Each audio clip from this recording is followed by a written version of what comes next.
Olá, estou hoje aqui um pouco para vos falar sobre divórcio. E quem fala em divórcio fala em separação, fala em desmembramento de uma relação consolidada, fala em luto, fala na perda de um amor, ou pelo contrário, ou fala em tristeza profunda, ou pelo contrário, em alívio, fala em desmembramento de afetos.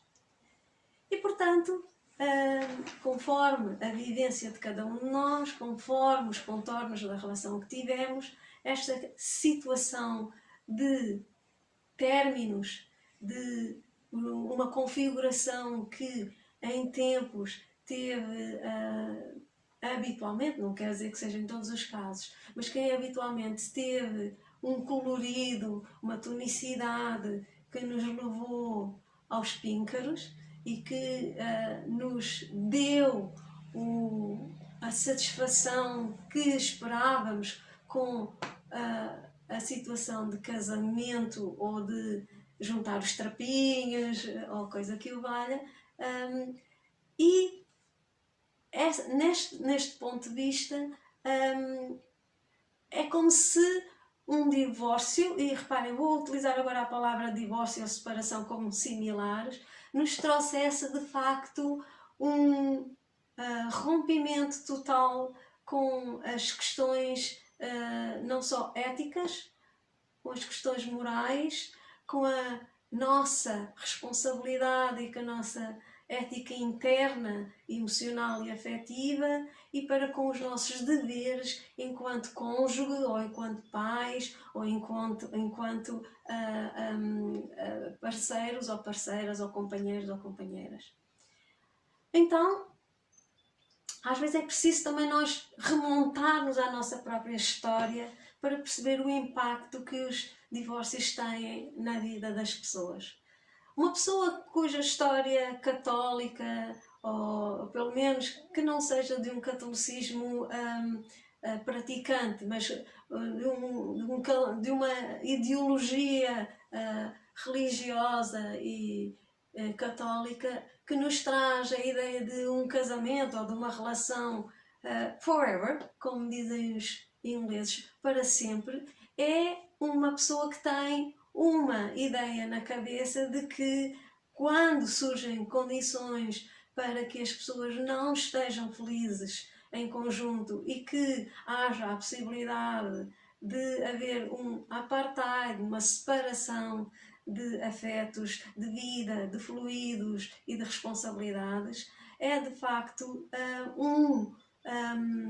uma maneira de ver esta possibilidade que não nos traz apaziguação. Porquê? Porque estamos a não cumprir o script, ou seja, o guião que era suposto termos do feliz para sempre.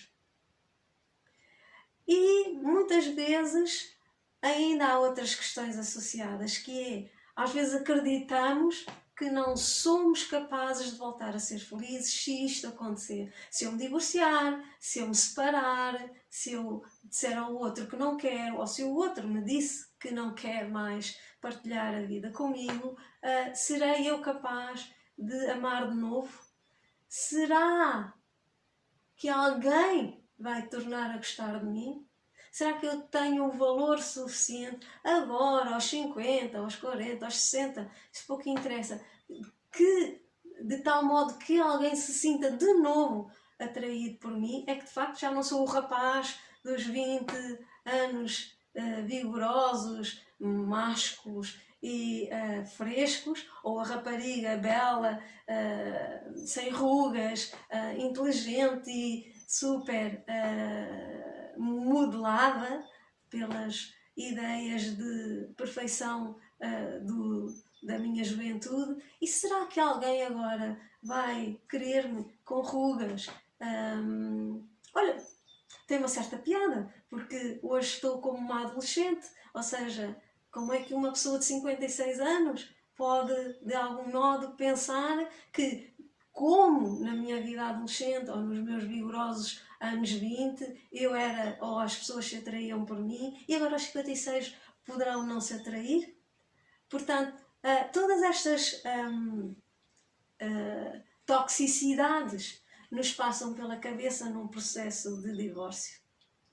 E depois as outras questões eu terei o direito de tirar aos meus filhos a ideia da família perfeita, da família em conjunto, da coabitação dos pais no mesmo domicílio, do amor incondicional que temos os dois enquanto casal para com eles. Tenho o direito de lhes tirar isto só porque não me sinto bem na relação com o meu esposo, ou com a minha esposa, ou com a minha namorada ou companheira?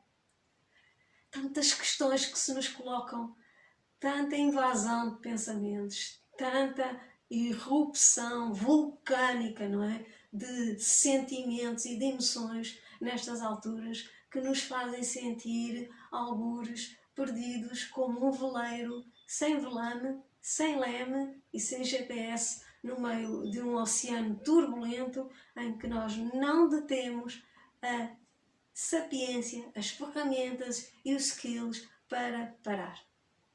Então, nesta turbulência, não é? Interna que todos nós temos nesta época, somos assaltados por extremas dúvidas, por receios intensos, que são bloqueantes do nosso comportamento. Ainda não falei de outra questão que também acontece nestas situações, que é a raiva, a zanga e o medo constante das consequências que um divórcio pode trazer para a minha vida, para as minhas emoções, para a vida dos que comigo coabitam ou que dependem, ou até para as expectativas que os outros tinham acerca de mim. Sei lá, às vezes as expectativas dos meus pais. Os meus pais sempre pensaram que eu ia continuar estando casada, que ia estar feliz com o Manuel a vida toda, ou que, de algum modo, na minha família, o divórcio não tem expressão, nem nunca pode vir a ter, porque ninguém na nossa família se divorcia ou se separa, é um ponto de honra. Pronto, há um conjunto de crenças, quer sejam familiares, quer sejam circunstanciais, quer sejam minhas, e crenças que às vezes tenho acesso, aquelas que eu sei que tenho consciência, e as crenças subterrâneas, aquelas que eu não entendo, porque ainda não lhes toquei, ainda não tive consciência delas, porque até tenho medo de lhes tocar. Muitas vezes porque tenho medo, porque sinto que o chão é demasiado trêmulo, sinto que se me foge o controle da situação, sinto que a minha ansiedade é de tal maneira galopante que se ainda vou entrar em contacto com estas coisas mais ou menos irracionais, que eu vou perder completamente o controle à minha vida. Para onde vou depois de me divorciar? Como será a questão da subsistência? Como vou dar aos miúdos a possibilidade de continuarem a ter a mesma qualidade de vida que têm até hoje? Como lhes vou dizer que o pai e a mãe já não se amam? Sim, claro, vou-lhes dizer, mas isso não transforma nada do nosso amor para contigo, mas nós sabemos bem que as crianças não é isso que querem ouvir, embora, claro, obviamente, nós sabemos que não vamos mudar o nosso amor por elas só porque nos vamos separar, mas elas vão ter dúvidas na mesma e nós sabemos que elas vão ter dúvidas. Portanto, tudo isto nos assalta e nos vai fazer congelar. E este congelamento, este petrificar, que me deixa muitas vezes ficar indeciso quanto ao que fazer, ou me deixa ficar sempre no mesmo lugar da minha vida, pode, de algum modo, não me permitir ver com clarividência, afinal, o que quero para mim. Eu quero estar refém destas crenças, destes scripts familiares, religiosos, culturais, pessoais, de casal, seja o que for. Ou eu terei que enfrentar todos estes medos, terei que sentir-me forte e terei que dizer não àquilo que não me faz feliz. E mais, será que sou só eu que sinto assim? Será que o outro também se sente assim, ou então ainda outras questões que é eu não aceito que isto tenha acontecido, ela não me pode ter traído, ela não pode gostar do outro, e esse outro não. O que é que ele tem que eu não tenho? O que é que eu, Francisco, Manuel, João, Luís, Sofia, Matilde ou Maria, tenho que a outra não tem? Porque é que ele já não gosta mais de mim? Porque é que ela não se interessa mais por mim? Ou ainda mais eu não suporto que me traiam, a traição é a história da minha vida, eu só estou a confirmar que de facto eu sou uma pessoa que não tem valor, que não presto para nada, que é muito difícil alguém gostar de mim, que sou filha de um Deus menor, ou filho de um Deus menor, e tive esta situação de viver intensamente um amor, mas de facto as coisas comigo não duram muito. Eu já sabia, de algum modo, que ia dar para o torto e só estava à espera no dia em que nada mais se funcionasse. Todos estes scripts, como disse, todos estes guiões, todos estes pensamentos, às vezes secretos, outras vezes menos secretos, são realmente bloqueantes, não só do que eu possa vir a sentir no aqui e agora, mas sobretudo no meu futuro emocional, relacional e afetivo. E muitas vezes não me dou conta que fico anos, décadas da minha vida sequestrado, refém destes pensamentos. O meu conselho para quem está a viver ou se sente na iminência de vir a viver uma separação, um divórcio ou algo que o pareça é: não tenha medo de trazer para a mesa tudo o que sente e o que pensa. Não tenha medo da turbulência. Aliás, muitas vezes o velho ditado diz: depois da tempestade vem a bonança. Nós não acreditamos que no futuro nos vamos reorganizar depois de um divórcio ou de uma separação.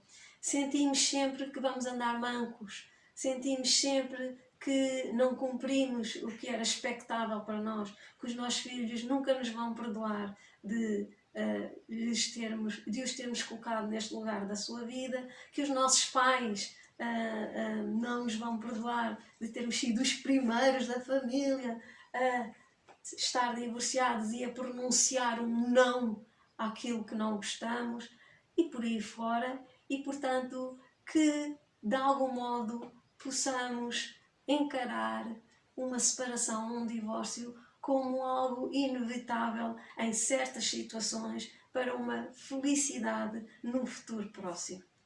Agora não vemos isso. Um divórcio é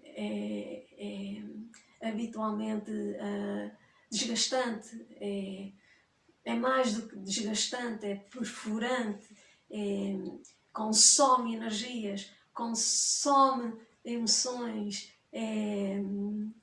faz-nos perder anos de vida. Muitas vezes dizemos isso a nós próprios. Não acreditamos nunca que vamos reabilitar-nos no futuro próximo, que sairemos disto com sapiência e com alguma saúde mental. Não acreditamos. Todo o chão se nos fugiu, toda a nossa felicidade se esvaiu como fumo.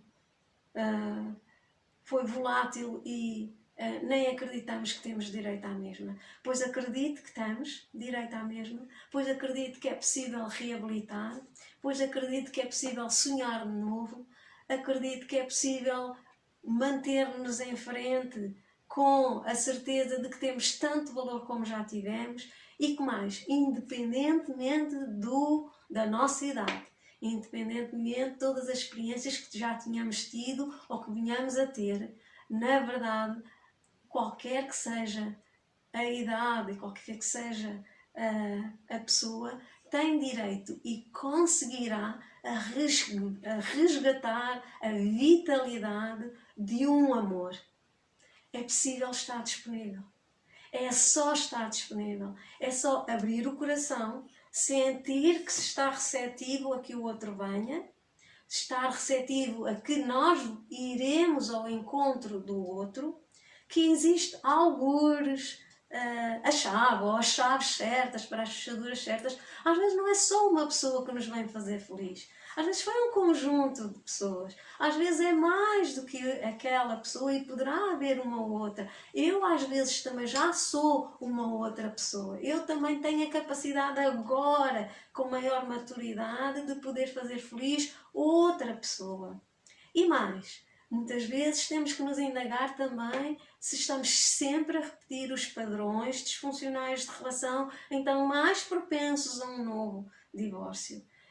Portanto, se calhar às vezes é mesmo necessário rever como me posiciono nas relações afetivas. Se calhar é mesmo necessário perceber onde está também a minha corresponsabilidade nos processos, não estar sempre a acusar o outro por termos tido a necessidade de nos separar ou de nos divorciar e de perceber também qual a minha contribuição. Culpa não estamos a falar na palavra culpa. Aliás, a culpa é uma coisa desgastante, é algo, coisa é favor, não é? Estou a falar coisa, não é?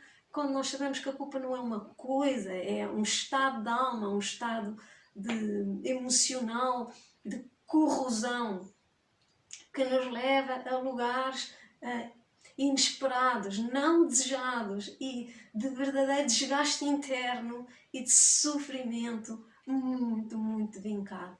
Então não entenda as questões como uma culpa, entenda as questões também como a minha responsabilidade. E já agora, a responsabilidade do outro. Qual foi a corresponsabilidade em todo o processo? O que é que eu estou preparada agora para retificar ou tomar outras configurações? Compreendo eu agora melhor o outro? O que ela quis dizer quando disse eu não aguento mais estar numa relação contigo?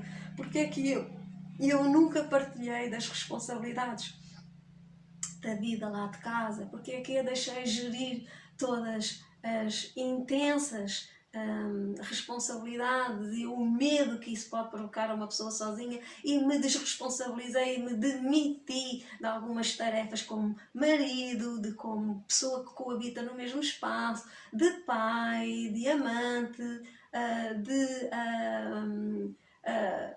sei lá, de contribuinte, de tudo. Porque é que não ajudava nas tarefas domésticas? Porque é que sempre me meti na minha concha?